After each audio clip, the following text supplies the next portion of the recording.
Shopify grows your business no matter how far or big you grow. Shopify is the global commerce platform that helps you sell at every stage of your business. Whether you're selling your fans' next favorite shirt or an exclusive piece of podcast merch, Shopify helps you sell everywhere. Shopify powers 10% of all e-commerce in the U.S. Allbirds, Rothy's, Brooklinen, and millions of other entrepreneurs of every size across 175 countries. Plus, Shopify's award-winning help is there to support your success every step of the way. Because businesses that grow, grow with Shopify. Sign up for a $1 per month trial period at shopify.com/income, all lowercase.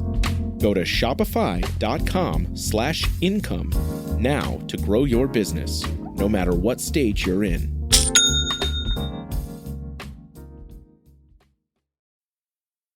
This is The Planted Runner. I'm Coach Claire Bartholic.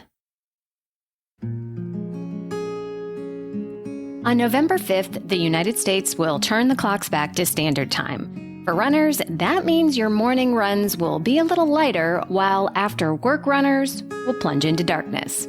Even more sinister is the reality that all 9-to-5ers will be shut out of the sunshine on their weekday runs in just a few short weeks.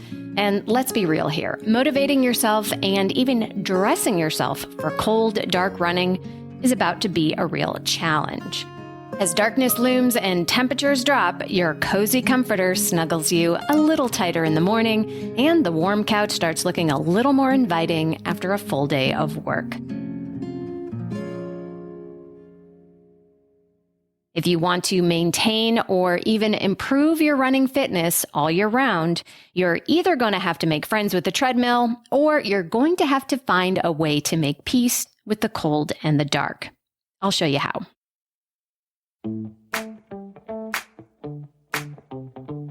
Welcome to The Planted Runner. I'm Coach Claire Bartholic, and my mission is to help you improve your running, your mindset, and your life with science-backed training and plant-based nutrition.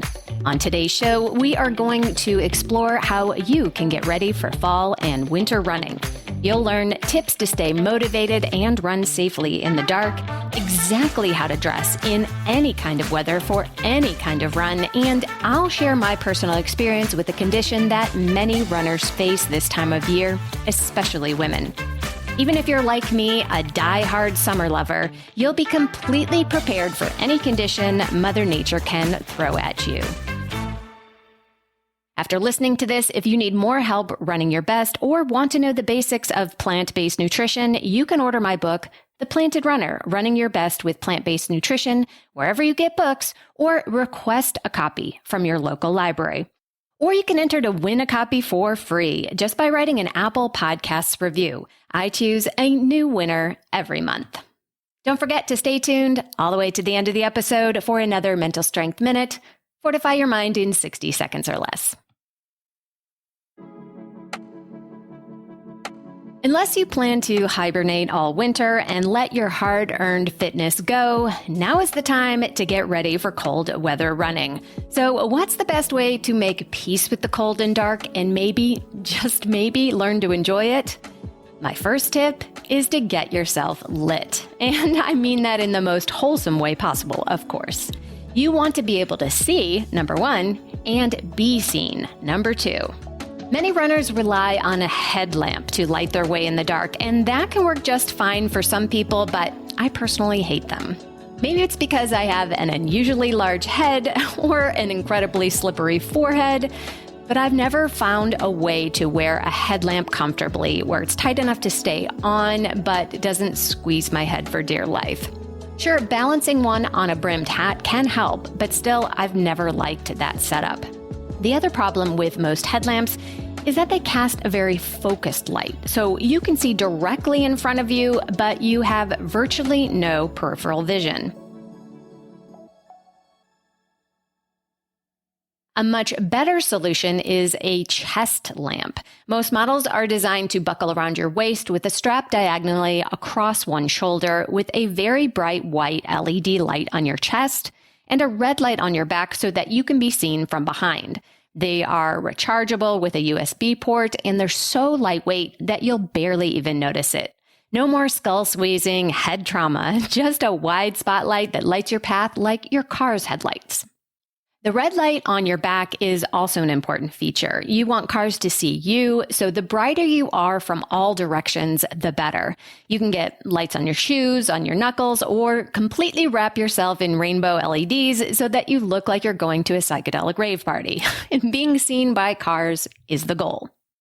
Now that you can see and be seen on your runs, what about the cold? And just because you can see, it doesn't mean that it's still not dark and scary out there. How do you even get out the door?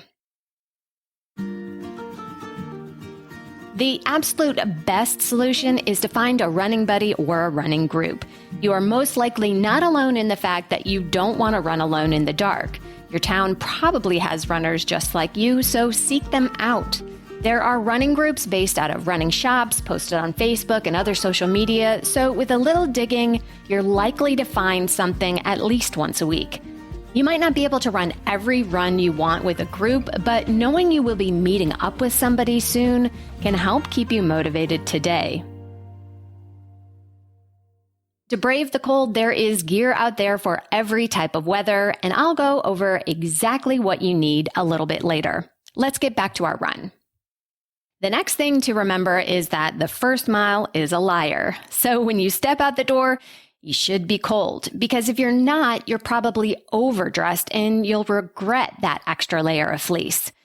If after about a mile you are still freezing, circle back to the house and get another layer. But if you just can't bear that first cold mile, one trick is to purposely overdress for it. Run a half mile out and a half mile back and drop the extra clothing on your porch after you've warmed up. Another tip is to warm up in the house. Do some stretches, drills, jumping jacks, running in place, whatever you can do to just start to break a sweat. Once you open the door, the outside air will feel just right. Now, I want to get honest here. For some people, no matter how well dressed or how well lit up you are, it's just not going to be an option to go out and run in the dark. Maybe you live in a place where you just don't feel safe running in the dark, or maybe it's icy and you don't want to slip, or you just know yourself well enough that you are just never going to be a dark running fan. That is okay, and you can still get super fit without running in the dark. If you can't fit in your runs midday when it's light out, you'll need to buckle up and head to the gym or invest in a home treadmill. Treadmills get a pretty bad rap for being boring instruments of torture, but they are actually really good for training. They are safe and reliable in all weather conditions, and you can happily indulge in all your binge TV shows and movies absolutely guilt-free. If you have access to one, consider yourself lucky to have the option. I promise you, if you open your mind to it, the treadmill can actually be fun and get you super fit. One particularly snowy winter, I spent a ton of time on the gym treadmill, and I got to the point where I actually preferred it to being outside. I got so fit that I thought I could even race an entire marathon on one. I didn't actually do that, of course, but I got a huge PR at my spring race. If the treadmill is just not a place you can bear spending your precious time on Earth, but you still want to get fit, I have another idea. Take a play from one of the very best mountain ultra runners in the world, Kilian Jornet. Kilian actually doesn't run very much at all in the winter. He skis. While most professional athletes would not dare to stop their main activity for a whole season, Kilian says that skiing keeps his body in shape for running and his mind fresh and happy.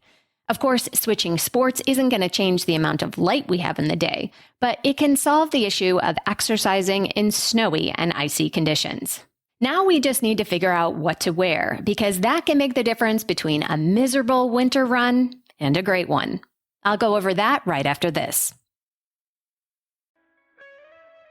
Hear Her Sports is a podcast for everyone who loves stories by and about women striving to improve and make a difference in their lives. I am your host, Elizabeth Emery, a former professional cyclist. In every episode, I introduce a female athlete or woman in the business of sport through a thoughtful conversation about who they are and the terrific work they're doing. My guests and I explore the glorious and frustrating issues in sports, history, equity, training, nutrition, and so much more. Join us for inspiration, for community, and for love of being a strong, athletic woman.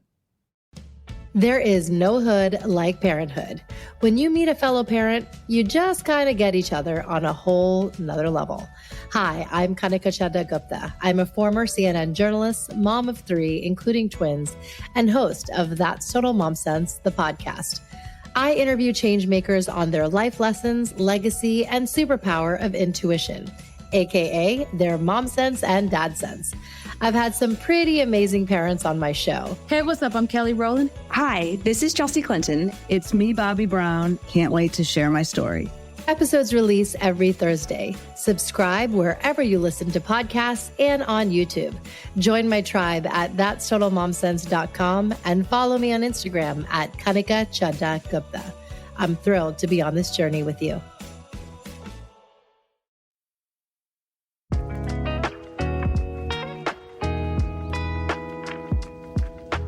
When you're a busy runner, it's not easy to get in all the running and training you need. On top of that, planning and preparing all the nutritious meals and snacks required to fuel you as an athlete can become an extra burden. So make it simpler on yourself and just make a shake after your workouts with the highest quality plant-based protein powder you can buy, Neurify by Prevenix. But don't just take my word for it. I recommend Neurify to all my athletes, and here's what Julietta had to say about it. It's been a month since I bought Neurify, and I'm super satisfied. This protein powder is my way to go after every run, especially those days when I cannot have breakfast immediately after my workout. I use Neurify. No GI issues, and it keeps me full until my breakfast. Highly recommended. So if you are ready to finally and deliciously hit your protein numbers, head to Prevenix.com and use my code PR15 for 15% off your entire order. That's Prevenix.com, code PR15.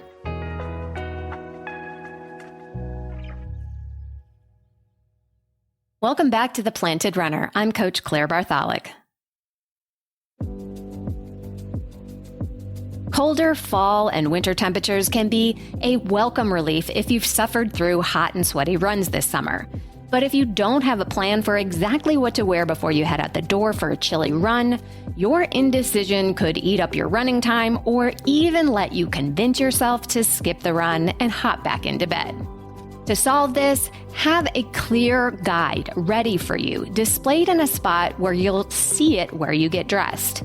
This will be something that evolves over time because your perception of what is cold in September will not be the same as February.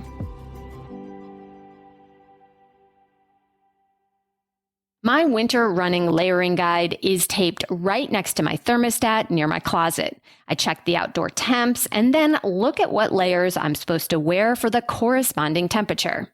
If you would like to grab my chart for yourself, I've made it into a free printable download. I'll put the link in the show notes, or you can just go ahead and grab it and all my freebies at theplantedrunner.com/link. That's theplantedrunner.com/LINK.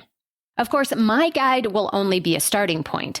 I've shared my guide on social media before, and the Canadians think I'm completely overdressed, while the Texans tell me to add an extra layer.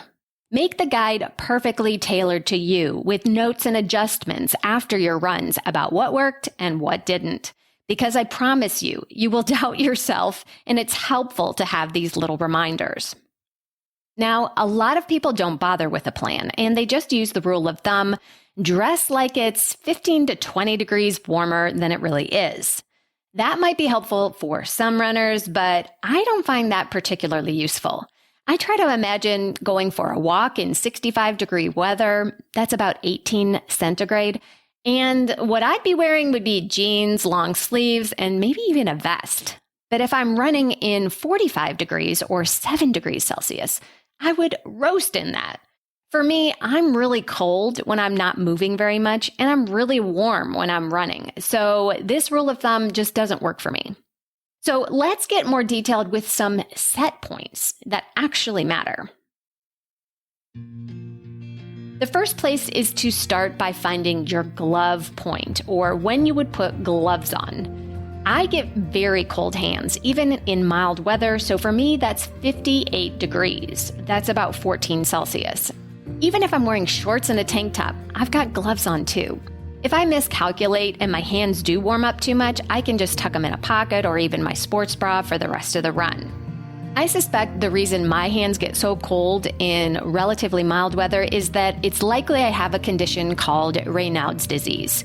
It affects 5 to 10% of Americans and is characterized by an intense vasoconstriction of the blood vessels, usually in the fingers or the toes, when exposed to cold temperatures. The skin often changes colors and can turn red or white or blue due to the reduced blood flow. With a limited amount of blood in the area, the fingers can feel cold and often very painful. Females are an estimated 9 times more likely to be affected than males, and it's really not clear why. There is no cure for Raynaud's, although there are ways to manage it. A good way to prevent the symptoms is to avoid sudden changes in temperature. So before you leave the house for a run, pre-warm your hands under some warm water, dry them well, and then slip on your gloves. I have a collection of several gloves for running. One is a very thin pair for mild days. Then the gloves increase in weight and get thicker for colder runs. Once it's below freezing, it's time for the mittens. I've also invested in a bulk box of hand warmers that are essential for winter long runs for me. After a run, if my hands still feel cold, I will slowly warm them up again with warm but not hot water. So on my winter layering chart, the gloves come on at a relatively high temperature. For other people, their hands might not get cold until it's in the 40s or somewhere between 5 to 10 degrees Celsius. So experiment with that for yourself. It's better to have a light pair with you that you can stash away somewhere than to have miserably cold hands. The next point that I would figure out is your shorts point. That's the temperature where shorts are really a no-go, and capris or long tights are a better choice. This will be different whether you are running a hard workout or a race, or if you're just going for an easy run. For me, if it's sunny and clear, I've got a hard workout or a race, that's about 45 degrees, and I'll wear shorts with knee-high compression socks, a tank top, and of course my gloves. But if it's just an easy run and it's cloudy or rainy or windy, it's getting close to the point where capris are a better choice. I'm definitely not wearing shorts below 40 degrees, which is about 4 Celsius, unless I'm racing hard. But if you're Canadian, shorts might be perfect, well below 0. What about sleeves? Sleeves are definitely up to a personal preference. I personally am all or nothing with sleeves. It's either a tank top or it's long sleeves. Short sleeves don't add much, if any, warmth, and I don't like the way most t-shirts rub under my arms, so I rarely wear them. But other runners find them a perfect choice on cool but not cold days.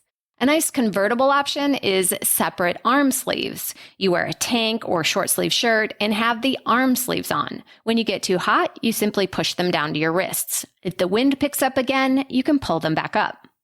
Once you've figured out the basics, it's time to look at the extra layers. Dressing in layers is a great idea because even with the most detailed chart at home, you can't foresee everything.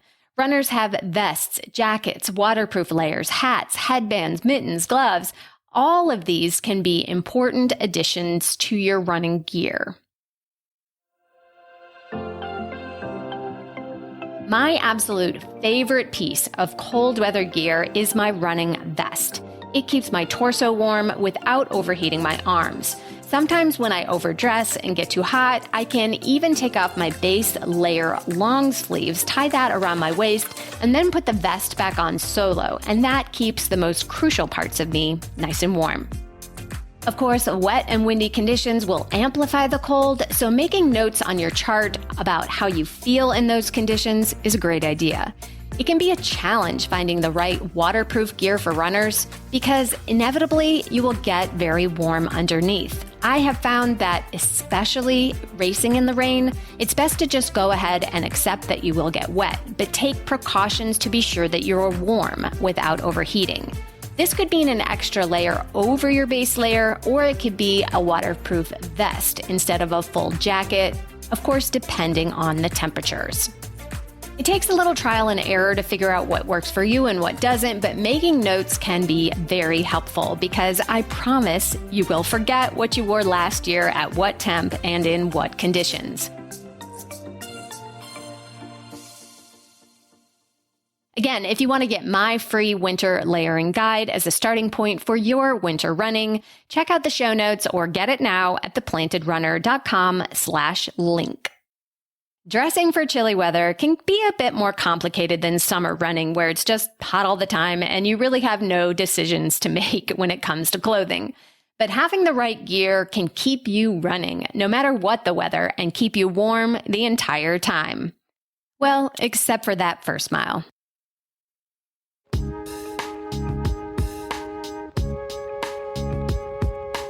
And now it's time for the Mental Strength Minute. Fortify your mind in 60 seconds or less. Today's topic is there's no such thing as bad weather. With the right gear, humans can be outside in some pretty extreme conditions. In fact, runners in cold climates often prefer winter training to the summer heat. Sure, it's not a smart idea to try to get in your track interval workout in hurricane force winds or a whiteout blizzard, but within reason, you can still get in a great workout even if the weather isn't so great. If the conditions are dangerous, definitely work out inside, but most of the time, you don't have to let cold weather get in the way of a good run.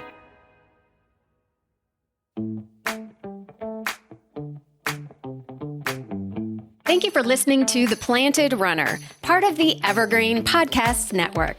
Don't forget that you can win a copy of my book for leaving an Apple Podcast review, so be sure to write yours right after your run today. Reviews are the #1 way to boost this show's reach, and it's a great way to tell me what you'd like to hear next, because I read every single one. Have a great run today.